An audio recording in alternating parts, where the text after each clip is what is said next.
how to add Lambo financial token to Trust Wallet. So this token, as you can see, came under the symbol of WLFI. Now go, and as you can see, this token is available on Mexc. Now to be able to add this token to Trust Wallet, what you need to do, now first of all, open your Trust Wallet, but before that, make sure to copy the token address. As you can see, this token address is under the Ethereum network.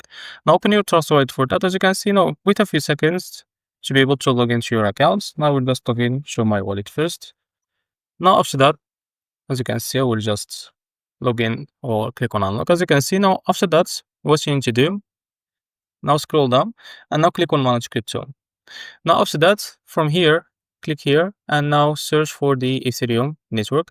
If you don't find it here, you can go back and in the search, you can type the Ethereum like that. So after that, click on it. Now, as you can see, you can now click on this plus icon. And now, as you can see, search for the Ethereum to be able to select it. Now, after you select it, now you can paste the token address in search bar. Now, as you can see, this our token, you can now click on token, and this token will be added to your wallet, as you can see from here. Now, as you can see, now you add this token to your wallet called WLFI.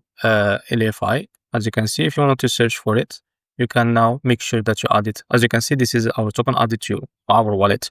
So this is how to buy Lambo financial token on Trust Wallet. If you found this video helpful, please like and subscribe. See you next video.